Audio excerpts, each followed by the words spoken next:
Hi everybody, I'm Gwendolyn Sterk of Sterk Family Law, and I'm privileged today to have Mary Beth Walter with me. Thanks so much for coming out. Oh, thank you for having me. It's very exciting stuff because we're going to talk about navigating special education. And I've known Mary Beth for many, many years, and she is a school advocate. She's been a special education teacher for over 25 years. She's had mental health experience for more than 8 years and has a master's degree in adult education as well. So we appreciate you taking your time today. Oh, I'm so glad to be here. Okay, so today, I guess the first thing parents want to know about is, can you tell us the wide range or spectrum of students that require special education? There is. I went through the thing this morning. We have everything from autism, speech impairment. We have people who have some learning disabilities, mental impairment. There's probably a good 13 subcategories in this. Right, now that also would include children who also might need some special education as a result of physical limitations as well. Correct. Yes, that's a good point. Or traumatic brain injury. Sometimes You'll get somebody who's been average, has not needed special ed, but let's say there's a car accident in high school. Absolutely, right. Then there's support needed. I prefer to call it, support needed so that each child can achieve the best they can do. Understood. I think a lot of parents have a fear of this title of special education. And I think that fear is a little unfounded. Can you address that for parents? Well, in the history of education, it's fairly new. It was only in 72 it was introduced, 94-142, which the federal government said all children have a right to education, have a right to schooling. School districts need to provide it. We're not taking excuses on resources, money, whatever.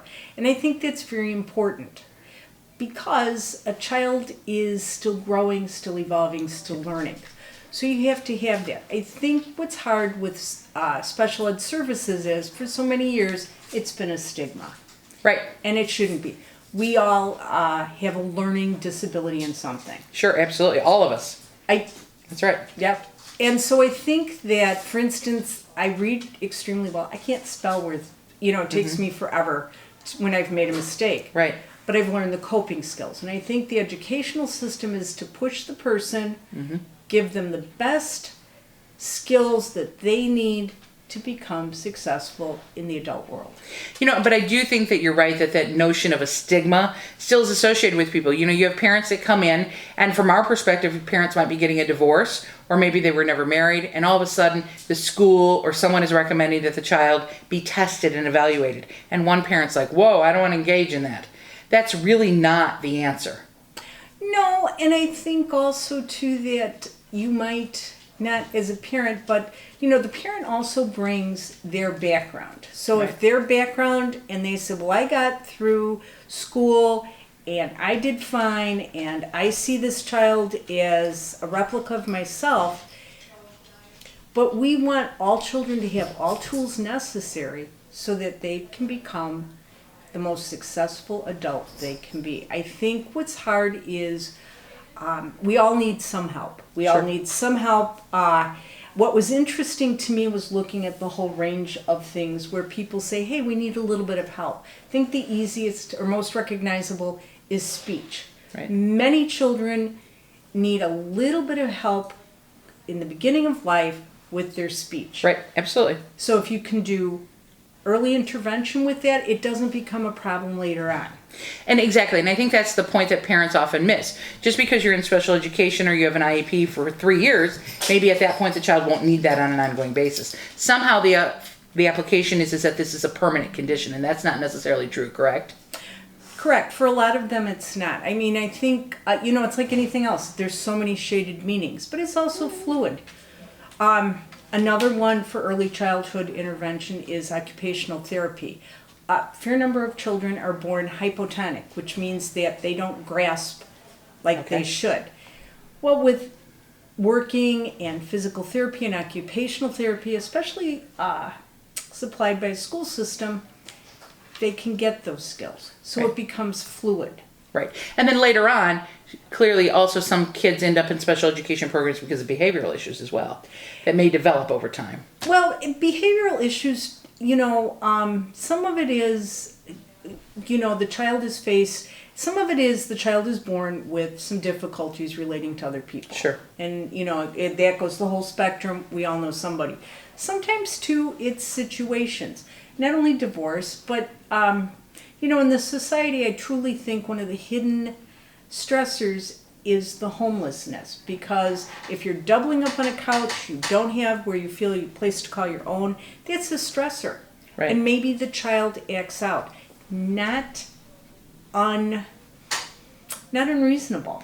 Right, and that child might need special services for a period of time until that adjustment can be made, correct? Correct. And again, I think that that's the whole notion, is when you're navigating special education, is just because you enter into it in early intervention or in kindergarten doesn't mean we have a label on that child for the rest of that child's life. No, and as time goes on, what I was looking at when we were preparing for this is there really are 5 or 6 different focuses through a schooling system. Preschool, they don't even give a name to anything that they feel the child's having difficulty in. It's called Right. at risk. Early primary. Then, by about the 4th grade, you can see if the person still needs that support or is able to navigate on their own. Right. Middle school, which is also. Once high school comes, there is a requirement, unless there's a reason not to, that the student participate in their own IEP, because now we're looking at what are you doing when you graduate? What's your life plan, right? And having that child included within that process makes it easier for them to move on. And I think that's another true statement is that, right, while you're navigating in, it doesn't mean that the parents can't get the individual or the child tested so that you might have a diagnosis, correct? But it doesn't mean that you have to put that label on for school purposes. That's absolutely true. The other thing is you can also ask or refuse the services. You take all the information. You're that child's advocate. I think, having taught school, having been in mental health, many, many parents are their child's best advocates. So are the schools. How to arrive there, it's differently with different points of view. But I also think it's important that the parent be comfortable in the role as they are the ones that care about that individual. Not Right. as part of a group, but that individual. Correct. But I also think that sometimes parents reject it out of fear or out of not wanting to spend the time, because I also think that parents have to really engage in order to get a true benefit from the system. Wouldn't you agree?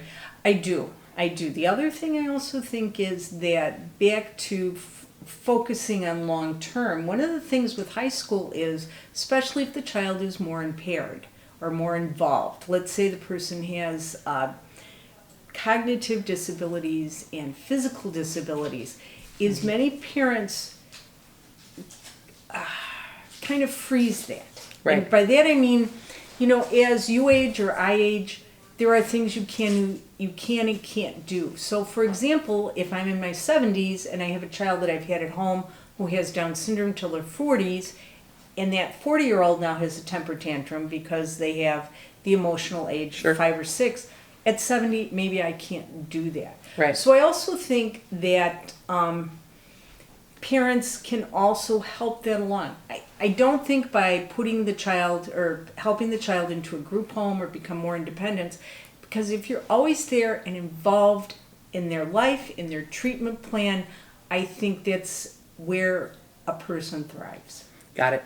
Well, I think that it's very interesting because I think that parents for the first time often hear of it, and divorce can be triggered by this as well. Sure. And it's a very important process for individuals to know and to understand. And I think that the thing I say to people with divorce is they feel paralyzed because they don't know where to turn next. And what I'm experiencing, and with the growth of the special education cases that we're seeing in family law, is the next step is that the parents feel paralyzed by the special education system, because for the first time they're learning words or they're fearful of the system and they don't know how to navigate it. Yes, and there's 2 things with that. Number one is I think we're bound by acronyms, we're numbers and initials. There's always short term, the law applies. I think a little bit later we'll touch on 504. Right. So all of a sudden it's a totally new vocabulary in a Right. time of stress. Mm-hmm.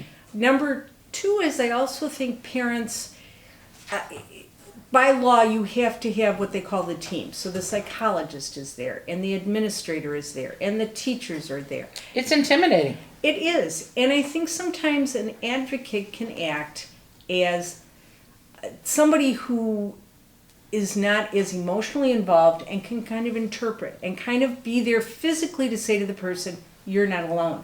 Right. And I think that's important. That's what we're here, to educate everybody about what the school advocacy program's about, what you can do with a school advocate, and how to navigate through this, because we understand. That's why we have the resources here at Sterk Family Law, because as you're navigating through and entering this for the first time, that fear factor and the unknown, and then the breakdown of the relationship on top of it, coupled with it, it's sometimes very hard to bear. Oh, it has to be extremely overwhelming, Right. extremely stressful. But And slowing down and understanding what your rights are and getting an advocate can help, right? and as a parent, you have a lot of rights and you have a lot of input in what goes on in schools. Very good. Well, today that's what we talked about, is navigating special education, and we're going to do more topics that are getting into some more details about each one of these categories. Thanks so much for being with me. Thank you, Gwen.